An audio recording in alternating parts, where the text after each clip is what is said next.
Okay, a couple of things before we get started. Today, most people probably don't know, but it's MIA POW Recognition Day. And what I'd like to do is just take a brief moment of silence to recognize our prisoners of war and those that are missing in action and continue to be missing in action in many cases around the world.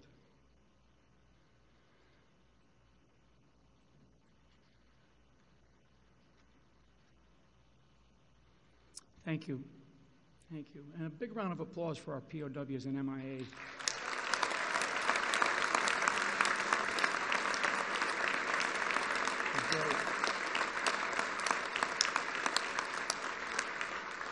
I'm going to address a couple of things before I introduce Donald Trump, who's then going to come out and make some remarks, and we're going to have some of the speakers behind me, some of the individuals, some of the heroes behind me make some comments about what it is that they believe and the direction that this country needs to take under some really solid leadership. The first thing I want to address is this notion of deplorables.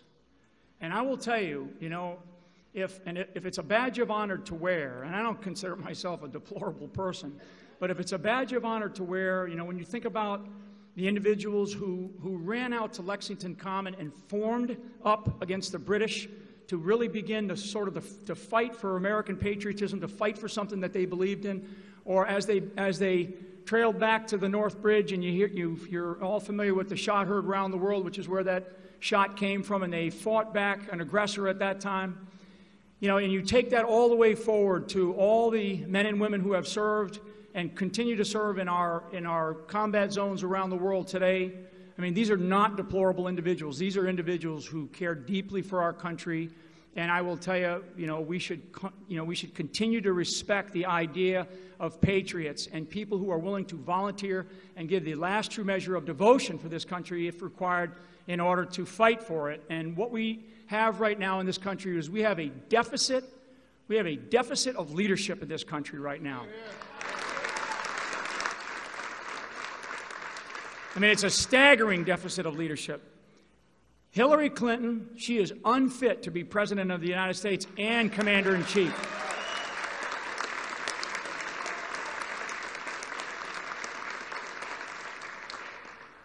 People talk about temperament. Well, I want to tell you, I've known Donald Trump for a while now, and temperament is actually a strength of his, because his temperament is the temperament of winning. It's the idea of winning. If there was a temperament problem, for anybody who watched the Commander-in-Chief's town hall a week or so ago, now you saw the temperament rise up in Hillary Clinton. And you saw her when she stood up on the stage there to argue with the individual, the great, I believe the gentleman that asked the question was out of the Navy, or a Navy veteran. Tough question, and she lost her temper. She lost her temper, and that's something that I think we have to pay very close attention to. We cannot have that kind of judgment in the White House.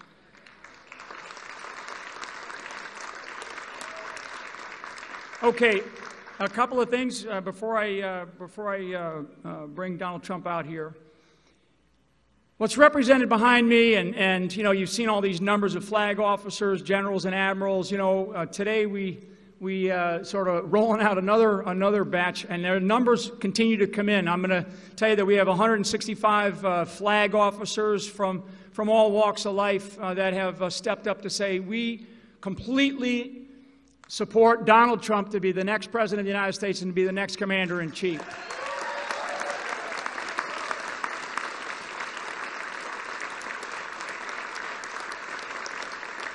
And I will tell you, this is not out of frustration. This is out of determination and resolve to get our country back on track. That's what it's about.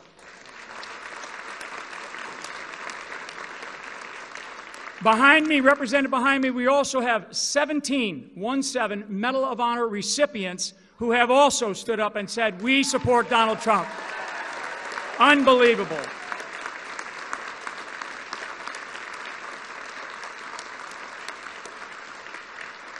So for our military who continue to serve, who I deeply respect, I respect everything that they do. I know Donald Trump deeply respects everything that they do. Our veterans, we have to take much, much better care of our veterans. We have our families. Our families remain sort of that silent group out there who are struggling. I'm telling you, we've met with many military families for, over the last couple of weeks now, and particularly our Gold Star families, and I think we have a couple of Gold Star family members represented in here today. We want to make sure that they are not forgotten, that they are taken care of, and that we do everything we can to just cherish everything that they represent for this country.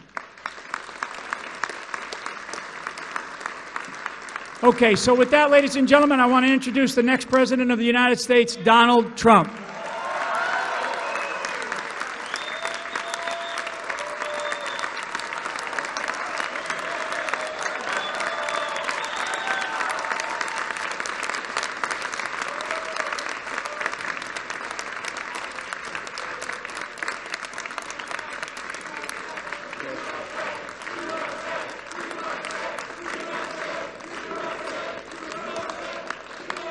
Thank you very much, everybody. Please sit down.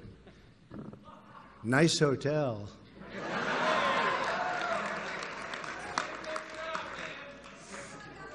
Under budget and ahead of schedule. Isn't that nice? Now, it is a great honor. This is our brand new ballroom. You only see a small piece of it because we have it broken down. But this is, the hotel is completed. We'll be having our opening ceremony in October, and it's going to be something very special. It's such an honor to have our first event. This is our first event. And it's such an honor to have our first event for Medal of Honor winners. I mean, they are the finest. And to get so many endorsements from the Medal of Honor winners is incredible. And I look forward to spending a lot of time. Come here.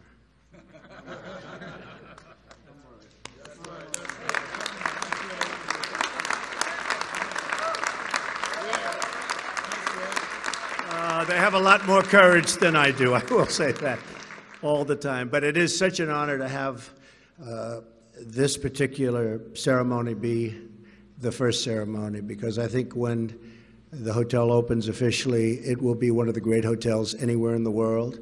And I want to thank the GSA General Services. They have been spectacular. These are spectacular people. These are tremendously talented people. All of the workers, all of the construction folks, all of the managers, the hotel staff. Amazing, amazing how good our country can do when we want to do it. But we have put in tremendous amounts of work and energy and money. And I really believe, I said this will be the best hotel in Washington. I think it may be one of the great hotels anywhere in the world. That's the way it turned out. So really honored to have this as our first event. So I'm pleased to be here this morning with two Medal of Honor recipients and a Six Flags, okay? Six Flag and general officers. We have a tremendous amount of talent here, a lot of generals. And General Kellogg, General Flynn, we have just, the room is stacked with generals and talented people and leaders. I love leaders. The great people represent 120 flag and general officer endorsements. 120. And that number is going up very rapidly. And now 17 Medal of Honor recipients. In addition, that's a tremendous amount of very, very brave people. In addition, I'm honored to be joined by the many veterans that are supporting us all throughout the room. Thank you very much for being here.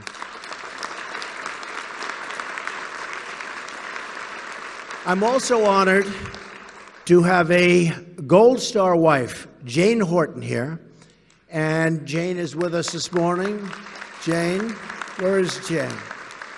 Please stand. Thank you, Jane. Thank you.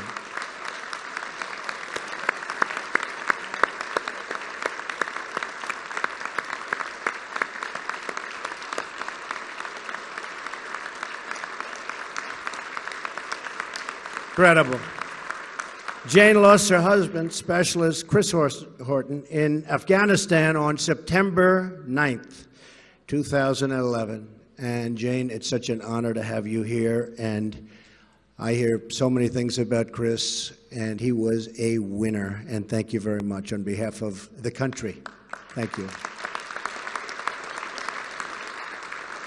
It's incredibly humbling to be in the company of these real and true heroes. I have the privilege to introduce our first Medal of Honor recipient, Mike Thornton.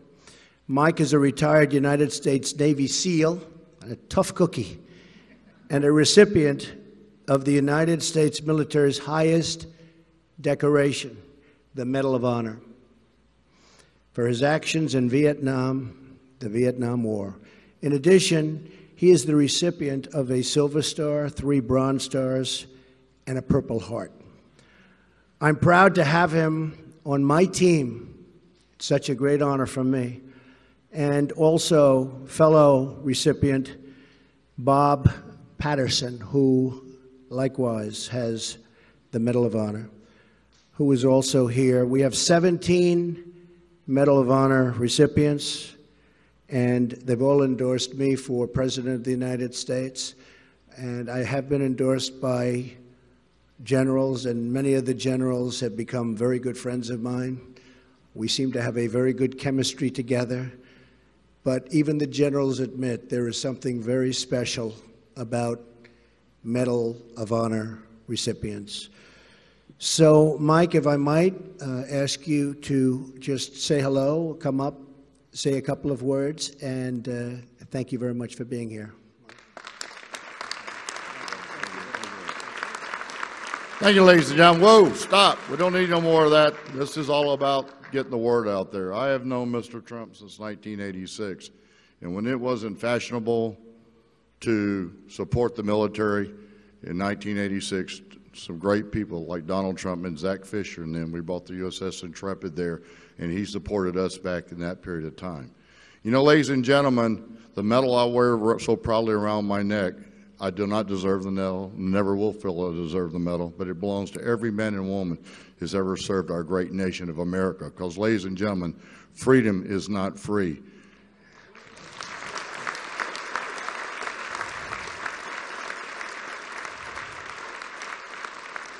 Right now, today is the most trying time in my life, which life is very short, but I've been around for almost 70 years. But you know, this election means so much. We do not need any more bureaucratic leadership from Washington, D.C. We need true leadership from the top. Mr. Trump has never failed in anything because he listens to his advisors, he listens to his people.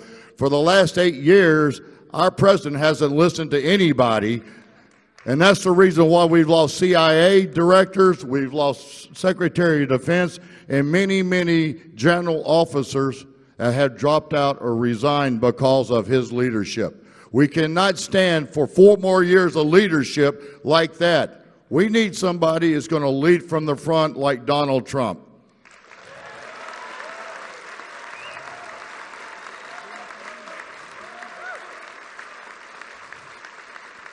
So thank you very much for having us here. God bless you, God bless America, and God bless Donald Trump.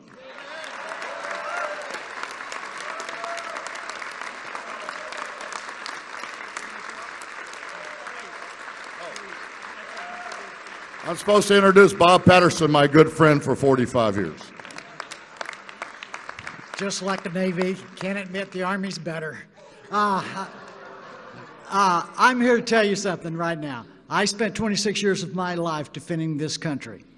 And after that, I spent another 17 years taking care of those veterans who I served with and were still serving, because I worked for 17 years for the VA before I finally retired. I've watched our country take a complete turnaround from where it was. We used to be the shining star on the hill. And we're getting dimmer and dimmer and dimmer. And it's all because of all the bureaucrats here in Washington, D.C. And it's time we send somebody to Washington that knows how to say, "You're fired."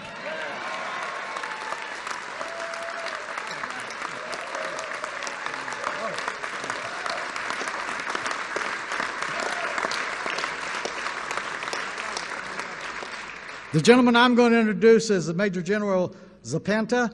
He is the CEO and President of the United States Mexican Chamber of Commerce based here in Washington, D.C. He's held service, served on many commissions under Presidents Nixon, Ford, Reagan, and both the Bushes. General Zapata entered the military in 1964, and he has numerous awards and decorations, including Silver Star, 5 Bronze Stars, with V for Valor and a Purple Heart. Major General.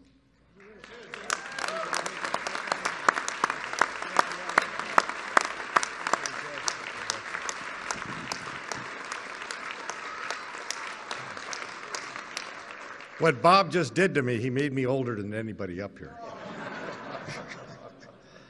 Mr. Trump, thank God for you and your leadership. We're going to win this. You know, being a Vietnam veteran and serving all the way through the Iraq and Afghanistan war in the Department of Defense as the chairman of the Reserve Forces Policy Board, where half of the military that we deployed to that region 15 years ago, and we're still there, were National Guard and reservists. And when they came home, they couldn't use the VA because they were not veterans, because they were still part of their Reserve and National Guard unit. I know the next President of the United States, Donald Trump, will fix that.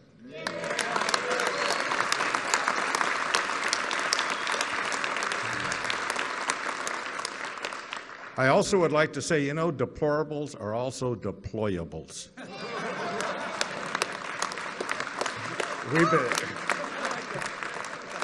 Ladies and gentlemen, it is an honor for me to be here in supporting the next President of the United States who will lead from the front, who has the kind of leadership that we need, and is not afraid to make that decision. Ladies and gentlemen, I'm really honored to be with Donald Trump, and I'm all with you.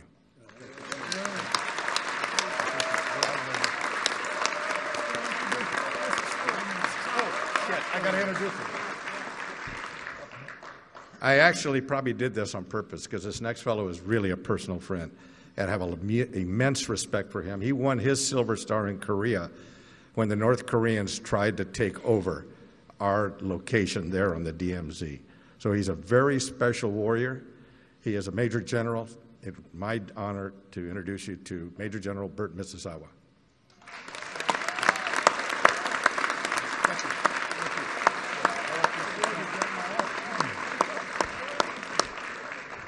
Thank you, Al, and we do go way back. But I don't really go back to the Korean War, but that's indeed where I was awarded the Silver Star. After 40 years of serving this nation in uniform and 4 combat deployments, I've become convinced that our nation needs a multidisciplinary interagency approach to defeat our enemies and to secure the long-term fruits of victory. In essence, what we need is some fresh thinking, innovative approaches, and strong leadership. It's been my privilege to have spent some quality time with Mr. Trump on and off the campaign trail over the past few months. And I have been extremely impressed with this gentleman's stamina. And if any of you were privy to his schedule, you would be totally amazed at what he has been able to do.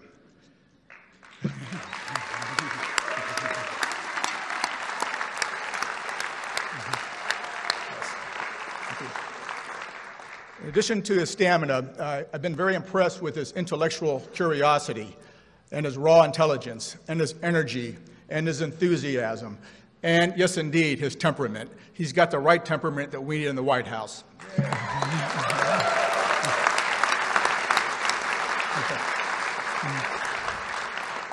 But the thing that I've been most impressed with is his absolute love for the men and women in uniform and the support that he's going to give them from the White House.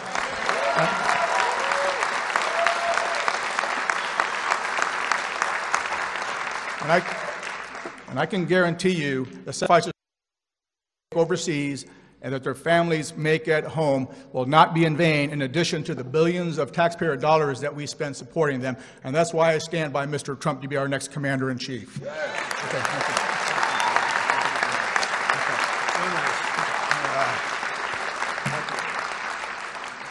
Now it's my pleasure to introduce fellow comrade in arms, Admiral Don Loren. He's a Naval Academy graduate from the class of '74. He commanded a guided missile frigate, a destroyer squadron. He was an executive assistant to our naval commander of Naval Forces Europe, and he ended a brilliant career as a deputy director for strategic plans and policy, and he covered Russia, Africa, and NATO. So, my pleasure.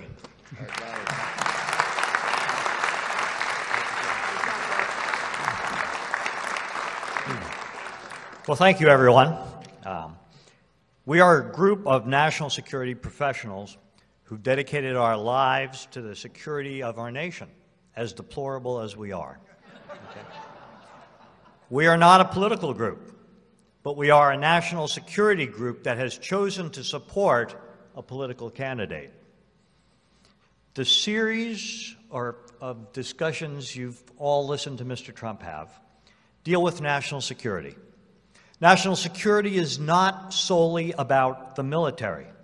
It's comprised of many facets: defense, diplomacy, development, economic security, energy security, border security, cyber security, homeland security. The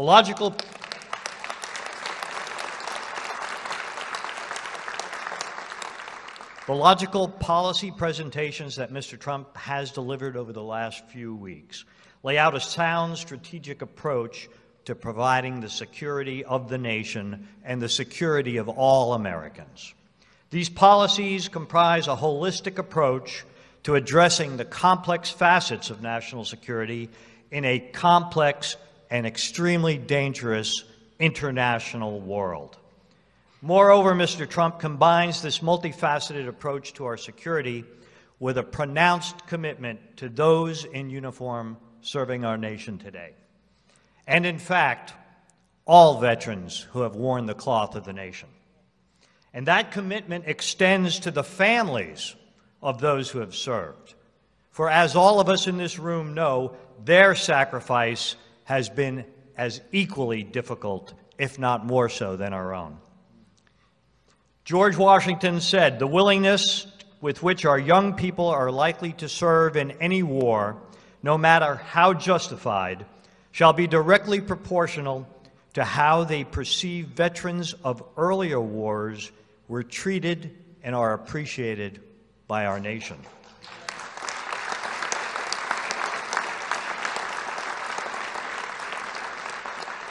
Mr. Trump has embraced those words of our first president. Mr. Trump has also shown an extreme dedication to those that have shouldered the wounds of battle in the service to our nation, and we have several of those people with us today. And he has committed himself to the words of President Abraham Lincoln, words that are emblazoned in the motto of our Department of Veterans Affairs: to care for him who shall have borne the battle and for his widow and orphan. This is why all of us here are assembled to support Donald Trump for president. We have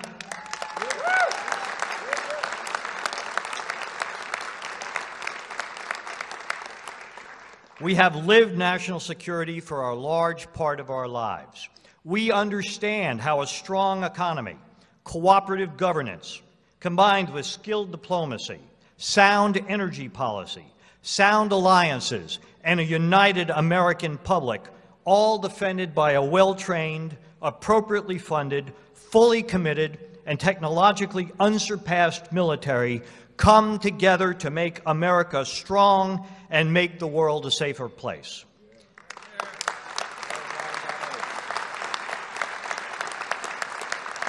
And finally, all of us on this stage, all of you in the audience who have served, you took an oath. You pledged, sealed with the honor and commitment in your own lives. An oath not solely to our country, not to our flag, not to a chain of command, or not to a commander-in-chief, but an oath to a piece of paper, a piece of parchment upon which is written those ideals in which we believe, those values that define us as a nation, those very virtues that those who have served before us defended with their lives. An oath to defend the Constitution of the United States from all enemies, foreign and domestic, and to bear true faith and allegiance to that Constitution. To form a more perfect union, to establish justice, to ensure domestic tranquility, to provide for the common defense, to promote the general welfare, and to secure the blessings of liberty to ourselves and our posterity. That oath is important to all of us here today.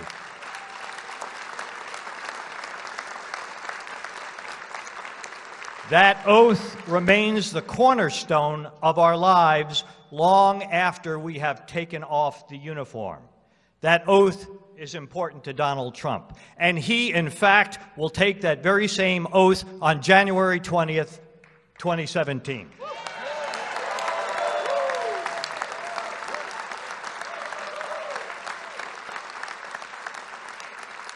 That's why we assembled in this room, along with many other veterans and their military families, all support his candidacy for President of the United States of America. Together, we will all make America great again. Thank every single one of you for your service to our nation, and may God continue to bless our United States of America.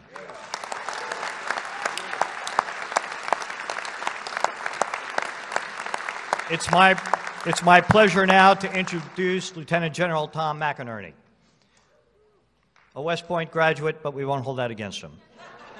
Commissioned as a second lieutenant in the Army, he then joined the Air Force, completed pilot training, and went on to a long, distinguished military career, including Assistant Vice Chief of Staff, Headquarters, U.S. Air Force. His awards are numerous, including the Distinguished Service Medal, Defense Superior Service Medal, Legion of Merit, Distinguished Flying Cross, Bronze Star. A true good American hero, Tom McInerney.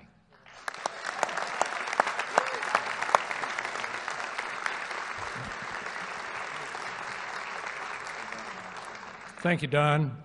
It's very simple. We, all warriors here, are supporting Mr. Trump because he has the only budget, the only economic plan that can rebuild the military.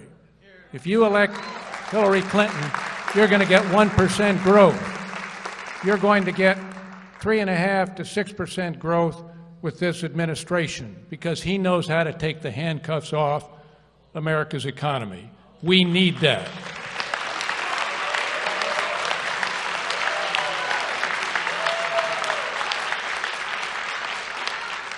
Make it very clear to the American people there is only one candidate that can rebuild the United States military and make us great again. Now, it's my distinct pleasure to introduce Lieutenant General Keith Kellogg, who is on the national security part of Mr. Trump's team. He's doing the transition team for defense and VA affairs. Keith had 2 tours in Vietnam with the 101st Airborne Division and then with Special Forces. He has a very distinguished career, culminating in the commander of the 82nd Airborne Division, the All-American Division, and finally finishing up as a J6 in the Joint Staff because the chairman wanted a warrior. Keith is a warrior. God bless you, Mr. Trump, and God bless America. Keith Kellogg.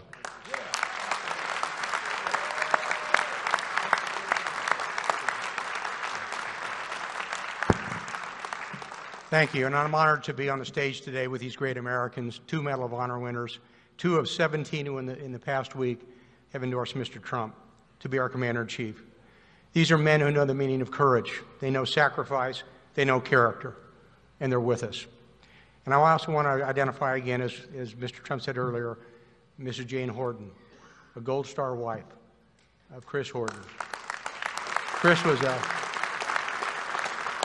was a great young sniper with the 45th Infantry Division, the Thunderbirds of Oklahoma, and God bless you, and God bless what he has done as well. And to be these great veterans behind me who have served our nation so well. You know, we started last week, just last week, there were 88 who signed. We're over 165 today. These are men and women who've led at all levels of leadership and believe deeply in his temperament, his leadership, his vision, and his guts to be our Commander-in-Chief.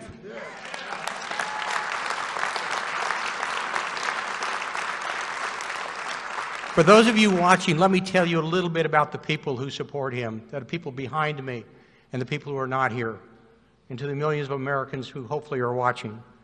These are commanders who fought in Afghanistan. They fought in Iraq. They fought in Mogadishu. They fought in Panama. We have leaders who've been wounded fighting for this nation. We have leaders who hunted down Saddam Hussein. And one of the commanders we have on our team hunted down and killed Pablo Escobar, the Colombian drug lord. We're in the middle of a change election. It's really quite simple.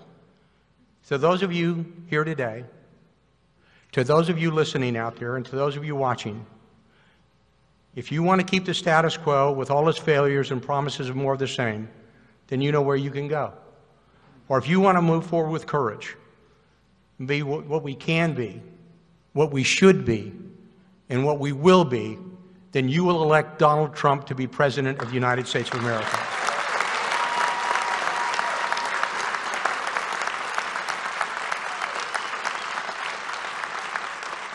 To those of you watching, join with us on this stage. Join those millions who've already stood with us in the past months to carry this man, and with him, our nation, to victory on 8 November. God bless you and thank you.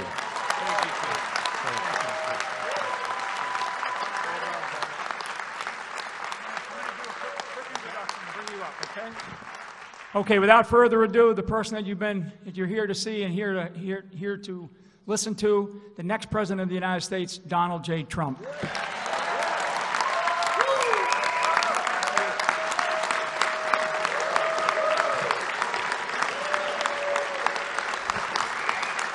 Thank you, everybody.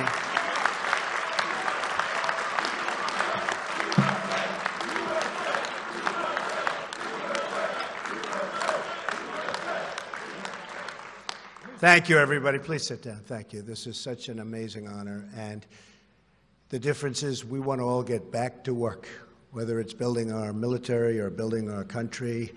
We have to get back to work. We have a lot of work to do. We've been very much left behind. Speaking with the admirals and the generals and all of the military people, we talk about the word depletion. The military has been so badly treated in terms of its equipment and the money being spent. And this is a time where we need our military perhaps more than ever. When you look at the number of ships, you look at the number of military personnel, you look at the numbers are setting records for all-time lows. We can't have that. There's a world out there, and it's not nice to say, but there are a lot of very, very evil people heading up some potentially very strong countries. We have to be prepared. We have to keep our country so great and so strong. And that's why to have all of the support from so many generals, so many admirals, people I respect so much. They're smart, they're tough, they know what's happening. And I believe in them totally, and that's why the fact that they believe in me is one of the great honors of my life. So I want to thank everybody. Thank you.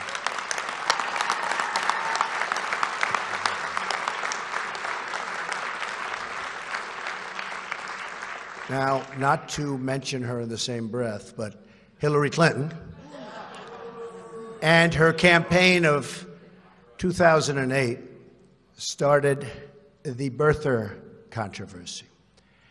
I finished it. I finished it. You know what I mean. President Barack Obama was born in the United States, period. Now we all want to get back to making America strong and great again. Thank you. Thank you very much. Thank you, thank you.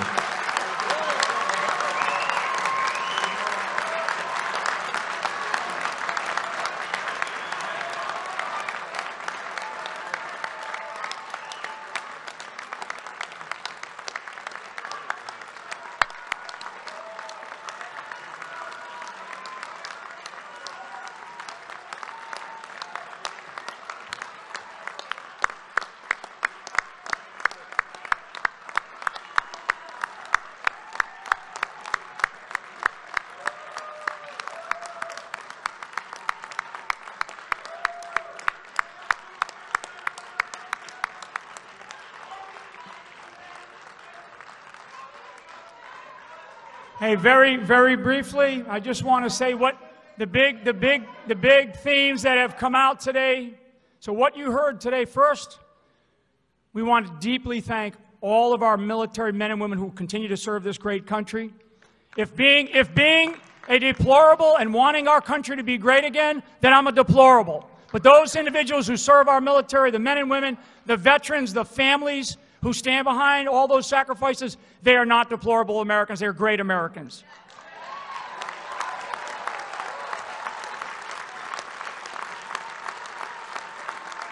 One word came out today in the theme of what you just witnessed. One word came out is leadership. We need leadership desperately in this country.